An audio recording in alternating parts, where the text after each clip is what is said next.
billahi lazi mamaki zaka sha a yau in ka fara aikin nan. Ai min sharing dan manzon Allah a kuma rubuta sallallahu alaihi wa sallam a comment. Ina masa laƙabi da komai da ruwanka, sirrin qul huwallahu ne ziryan, musamman in kana so kaman da daddare ka tashi da daddare, nafila ce ake yin ta raka'a biyu tak, Fatiha duk abin da ya samu, Fatiha duk abin da ya samu. Idan kai sallama za ka yi istighfari, ka yi salatin annabi, kai la ilaha illallah, sai ka zo ka zauna ka kalli gabar.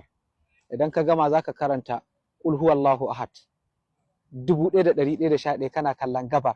Lokaci ɗaya sai ka juyo, sai ka karanta Allahu samad, sai ka kalli yamma Allahu samad 1111, sai ka kalli kudu ka yi lam yalid wa lam yulad, ita kuma 1111, sai ka zo ka kalli arewa a ƙarshe wa lam yakul lahu kufuwan ahad, ita ma sai ka yi kafa 1111. Idan ka gama ka faɗi buƙatar ka kwanta.